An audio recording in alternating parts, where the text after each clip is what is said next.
On a démarré l'année avec le Covid. Mon activité à la base, elle est 60% événementielle, donc 60% de l'entreprise qui d'un coup est arrêtée, ça fait mal. On va certainement au final faire notre meilleure année depuis 10 ans d'entrepreneuriat. Mais pour moi, ce truc-là, il a été possible parce qu'on a passé beaucoup de temps d'introspection depuis 2 ans à se dire...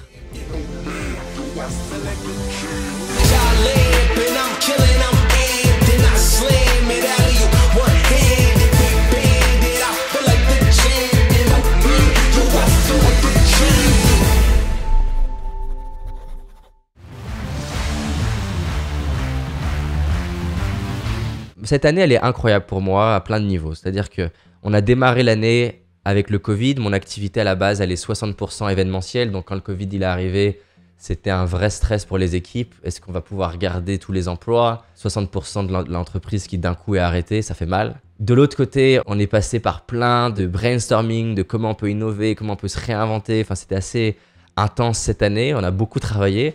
On va certainement au final faire notre meilleure année depuis 10 ans d'entrepreneuriat. Mais pour moi, ce truc-là, il a été possible parce qu'on a passé beaucoup de temps d'introspection depuis 2 ans à se dire qu'est-ce qui nous inspire véritablement.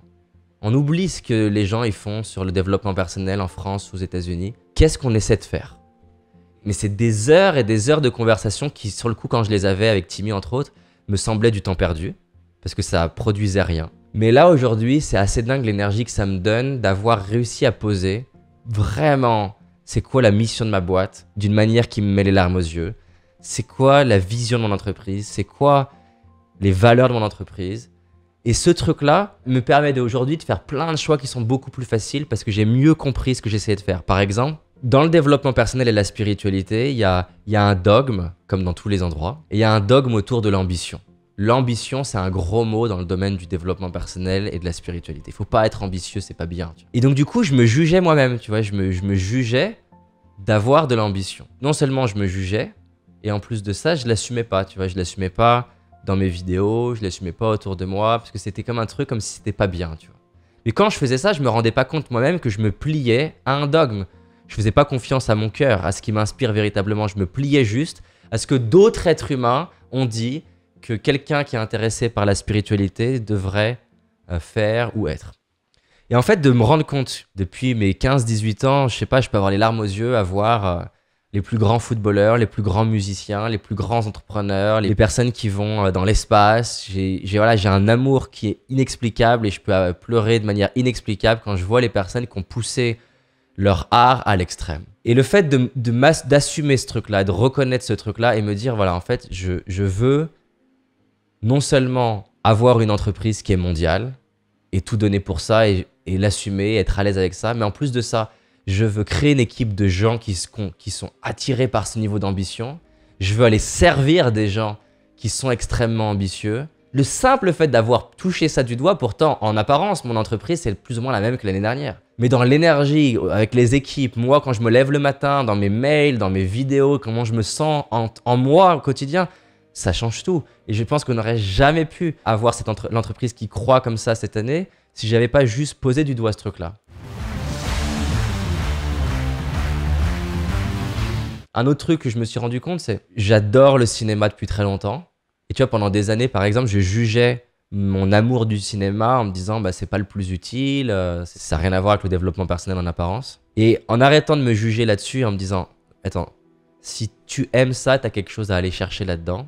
Et j'avais du mal à connecter les points entre mon amour de la science, mon amour du développement personnel, mon amour de la psychologie, mon amour du business, mon amour du cinéma. J'avais du mal à connecter les points. Mais le fait de m'autoriser à me dire, et si c'était possible de mettre tout ce qui t'inspire dans ta vie et de me rendre compte que ce qui m'éclate le plus en ce moment, c'est justement aller chercher des histoires comme Darwin, comme Einstein, réfléchir avec l'équipe comment on crée des vidéos, les stories télé et tout ça.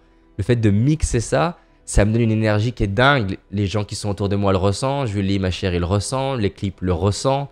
Et ça, c'est possible parce que j'ai arrêté de rêver ma vie par rapport à ce qui existe et me demander vraiment à l'intérieur de moi qu'est-ce que j'ai envie. Mais pour arriver à connecter à ça, ça te demande d'être hyper à l'aise avec ne pas réussir, avec le fait que ça ne marche jamais, avec le fait que tu sois jamais reconnu, avec le fait que tu sois critiqué pour tes idées. Parce que de toute façon, c'est simple. Ce qui t'inspire, il existe une grande partie des gens pour qui c'est inutile, inintéressant, débile et ils vont le critiquer. Et pourquoi on s'autorise pas à rêver profondément? C'est parce qu'on veut être accepté.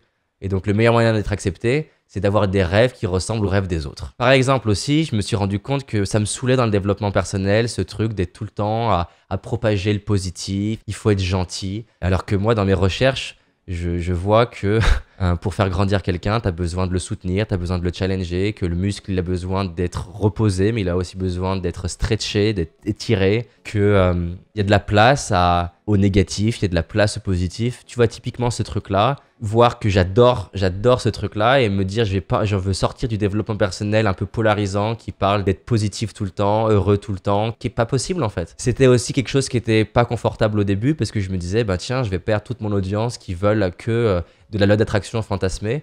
Mais en fait, peu importe.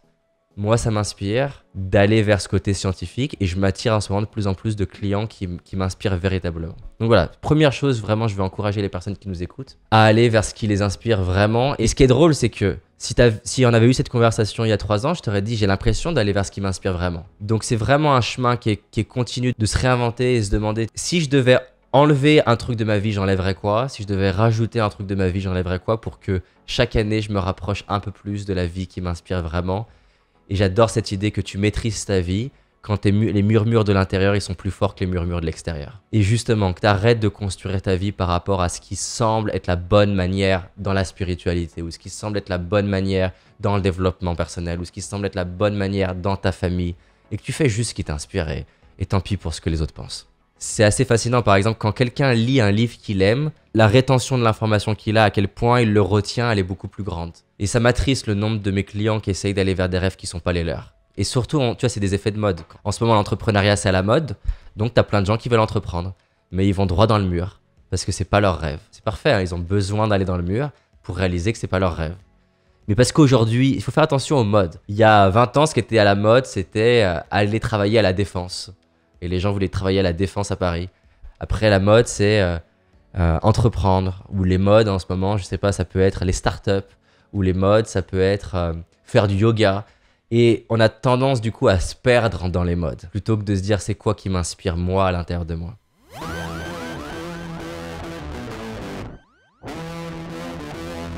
Moi, j'ai toujours été fasciné par les personnes qui, en une question percutante, changent des vies. Là où d'autres, peu importe le nombre de questions qu'ils posent, n'ont aucun impact. De la même manière qu'il ne suffit pas de mettre des coups de hache n'importe comment pour couper du bois, je me suis rendu compte depuis 10 ans où je pratique ce métier du coaching et forme depuis plusieurs années des coachs à ce magnifique métier, qu'il y avait des questions qui, quand on les posait, avaient un genre d'effet magique sur les autres. Alors si tu es coach, que tu as envie de le devenir, que tu es intéressé par avoir un impact dans la vie des autres et créer des étincelles dans leurs yeux, alors j'ai un guide qui est fait pour toi. Un guide sur les questions impactantes à poser en tant que coach. Tu peux le télécharger gratuitement en cliquant sur le bouton qui apparaît et dès aujourd'hui, le tester sur tes amis, ta famille, tes proches, tes clients et être surpris de l'impact de ces questions. Donc c'est parti, télécharge le guide.